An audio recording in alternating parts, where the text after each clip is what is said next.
અમદાવાદ મિત્ર ન્યૂઝની ટોપ 10 ખબરોમાં આપનું હાર્દિક સ્વાગત છે। ઘણા દિવસોના વિરામ બાદ ફરી ચોમાસું જામ્યું। અમદાવાદમાં ધોધમાર વરસાદથી અનેક વિસ્તારો પાણી। રાજ્યના હવામાન વિભાગ દ્વારા અમદાવાદ સહિત કેટલાક જિલ્લાઓમાં 22 ઓગસ્ટના રોજ હળવાથી મધ્યમ વરસાદની આગાહી કરવામાં આવી હતી, જેમાં વહેલી સવારથી જ અમદાવાદમાં કાળા ડિબાંગ વાદળો સાથે વાતાવરણમાં અંધારપટ છવાયો હતો, જે બાદ શહેરના અનેક વિસ્તારોમાં ધોધમાર વરસાદ શરૂ થયો। વરસાદને પગલે વાહન ચાલકોને પલળવાથી બચવા ઊભા રહેવું પડ્યું હતું। છેલ્લા 2 દિવસથી અમદાવાદમાં વાદળછાયું વાતાવરણ રહેતા ભારે ઉકળાટ થઈ રહ્યો હતો। વરસાદના પગલે હાલ વાતાવરણમાં ઠંડક પ્રસરી છે।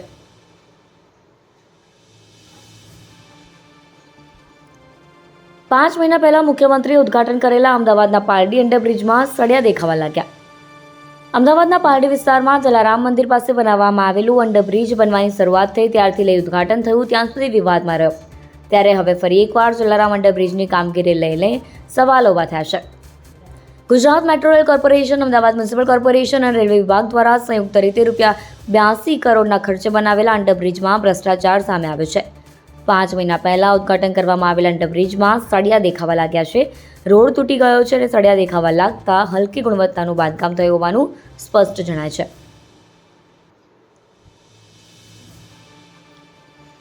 અમદાવાદ સિવિલ હોસ્પિટલમાં ભારે ભીડ। રેસિડેન્ટ ડોક્ટરની હડતાળ પૂર્ણ થતાં દર્દીઓનો ધસારો વધ્યો। કલકત્તાની આરજીકર મેડિકલ કોલેજમાં મહિલા ટ્રેની તબિયત સાથે દુષ્કર્મ અને હત્યાની ઘટના બની હતી। તે બાદ અમદાવાદ સહિત સમગ્ર દેશના રેસિડેન્ટ તબીબો દ્વારા આ ઘટનાના વિરોધ પ્રદર્શન માટે ઓપીડી અને બોર્ડની તમામ સેવાઓ બંધ કરવાનો નિર્ણય લીધો હતો। શુક્રવારથી એટલે કે 16 ઓગસ્ટથી તમામ રેસિડેન્ટ ડોક્ટર હડતાળ પર હતા, ફક્ત ઇમરજન્સી સેવાઓ આપી રહ્યા હતા। ત્યારે 6 દિવસની હડતાળ બાદ આજે ફરી એક વખત અમદાવાદ સિવિલ હોસ્પિટલમાં ઓપીડી ખાતે રેસિડેન્ટ ડોક્ટરો હાજર રહ્યા હતા। સતત 6 દિવસ સુધી હોસ્પિટલમાં દર્દીઓનો ધસારો ઓછો રહ્યો હતો, પરંતુ આજે કેટલાક લોકોને હડતાળ પૂર્ણ થવાની જાણકારી મળતા ઓપીડીમાં દર્દીઓનો ધસારો વધ્યો હતો। કોંગ્રેસની ન્યાયયાત્રા ગાંધીનગર નહીં જાય, અમદાવાદ પહોંચતા સ્વાગત કરાયું।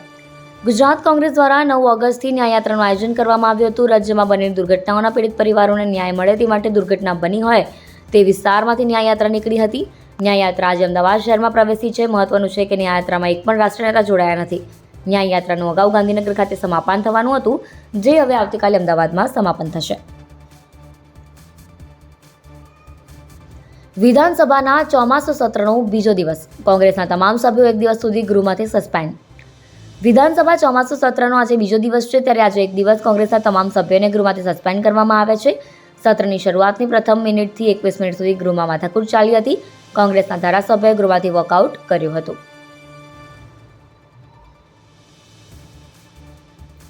વિસ્તારાની દિલ્હી જતી ફ્લાઇટ હાઇજેક થવાની છે। દિલ્હી જતી ફ્લાઇટ હાઇજેક થવાની છે તેવી માહિતી અમદાવાદ એરપોર્ટને મળી અને ત્યારબાદ એરપોર્ટ ઓથોરિટી અને અમદાવાદ પોલીસમાં ફફડાટ વ્યાપી ગયો। સોશિયલ મીડિયા પર એક મેસેજ આવ્યો હતો અને તે મેસેજ અમદાવાદ એરપોર્ટને દિલ્હીથી મોકલવામાં આવ્યા બાદ અમદાવાદ એરપોર્ટ ઓથોરિટીએ ફ્લાઇટને રોકાવી દીધી હતી।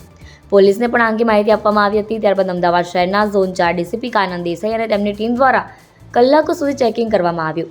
એટલું જ નહીં, એરપોર્ટ ઓથોરિટી દ્વારા આ મામલે બારીકાઈથી તપાસ કરવામાં આવી। કલાકો બાદ ક્લિયરન્સ મળતા મોડી રાતે અમદાવાદથી દિલ્હી ફ્લાઇટ રવાના થઈ। અમદાવાદ એરપોર્ટ પર 4:30 વાગ્યાની દુબઈની ફ્લાઇટ 6:50 વાગે ટેક ઓફ થઈ। અમદાવાદના સરદાર વલ્લભભાઈ પટેલ ઇન્ટરનેશનલ એરપોર્ટ પર દરરોજ 270 જેટલી ફ્લાઇટની અવરજવર રહેતી હોય છે, પણ બુધવારના દિવસે સામાન્ય દિવસોની સરખામણીમાં ફ્લાઇટનું ઓપરેશન ઓછી માત્રામાં હોય છે। તેમ છતાં બુધવારના દિવસે અમદાવાદ એરપોર્ટ પરથી ઉડાન ભરતી 64 ફ્લાઇટ મોડી પડી હતી, જેમાં એક સપ્તાહની જેમ ગઈકાલે પણ એરલાઇન્સની વિવિધ સેક્ટરમાં જતી ફ્લાઇટ સૌથી વધુ મોડી પડી હતી। એરપોર્ટ પરથી દરરોજ સાંજે 4:35 વાગે સ્પાઇસજેટ એરલાઇન્સની ફ્લાઇટ દુબઈ જવા રવાના થાય છે, જે છેલ્લા એક સપ્તાહથી દરરોજ મોડી પડી રહી છે। જ્યારે ગઈકાલે પણ આ પરિસ્થિતિ ઊભી થઈ। ફ્લાઇટ મોડી પડીને આખરે સાંજે 6:50 વાગે 180 મુસાફરો સાથે ટેક ઓફ થઈ, પરંતુ 40 મિનિટ આકાશમાં ચક્કર લગાવીને સાંજે 7:30 વાગે અમદાવાદ એરપોર્ટ પર લેન્ડ થઈ।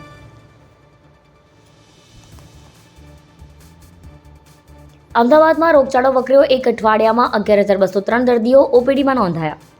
અમદાવાદ શહેરમાં ઓગસ્ટ મહિનાની શરૂઆતથી જ બેવડી ઋતુનો અનુભવ થતો હોય તેવી સ્થિતિ સર્જાઈ છે, કારણ કે ક્યારેક વાદળછાયા વાતાવરણ વચ્ચે વરસાદી ઝાપટા વરસે છે, તો ક્યારેક 36 ડિગ્રી સેલ્સિયસ તાપમાન રહે છે, અને જ્યારે પણ વરસાદ વરસે છે ત્યારે તાપમાન અચાનક 7 થી 8 ડિગ્રી સેલ્સિયસ ગગડીને ખૂબ જ નીચું થઈ જતું હોય છે। તેને કારણે ઠંડક અનુભવાય છે। બેવડી ઋતુને કારણે સ્થિતિ સર્જાઈ છે। આ ઉપરાંત વરસાદી માહોલમાં મચ્છરોની ઉત્પત્તિ વધતા મચ્છરજન્ય રોગોનો પણ વધારો થયો છે। જેને કારણે સોલા સિવિલ હોસ્પિટલમાં દરરોજની 1500થી વધુ ઓપીડી કેસ નોંધાય છે. લાંભા અને નારોલમાં આઈએમસીના આરોગ્ય વિભાગનું ચેકિંગ, બોગસ ડોક્ટરો ઝડપાતા દવાખાના સીલ. અમદાવાદ શહેરના છેવાડાના વિસ્તારોમાં તેમજ ગામડાઓમાં બોગસ ડોક્ટરો ક્લિનિક ખોલી ગરીબ અને મધ્યમ વર્ગના લોકોના આરોગ્ય સાથે ચેડા કરતા હોય છે. પૂર્વ વિસ્તારમાં દક્ષિણ ઝોનમાં આવતા લાંભા અને આસપાસના વિસ્તારોમાં ચાલતા દવાખાનાઓનું મ્યુનિસિપલ કોર્પોરેશનના આરોગ્ય વિભાગ દ્વારા ચેકિંગ કરવામાં આવ્યું. આરોગ્ય વિભાગની ટીમને ચેકિંગ દરમિયાન 2 બોગસ ડોક્ટર મળી આવ્યા, જેવા તેમના દવાખાનાને સીલ મારવામાં આવ્યા. બંને ડોક્ટરો વિરુદ્ધ પોલીસ ફરિયાદ પણ નોંધવામાં આવશે.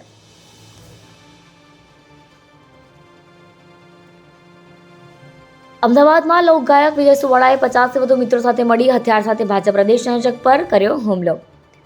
અમદાવાદમાં કાયદો વ્યવસ્થાની પરિસ્થિતિ કથળી રહી હોય તેમ લાગી રહ્યું છે. હત્યાના બનાવ બાદ જાણીતા લોકગાયક વિજય સુવાળાએ તેના ભાઈ અને 50થી વધુ મિત્રો સાથે મળી ઓઢવ વિસ્તાર બાનમાં લીધો હોવાની ઘટના સામે આવી છે.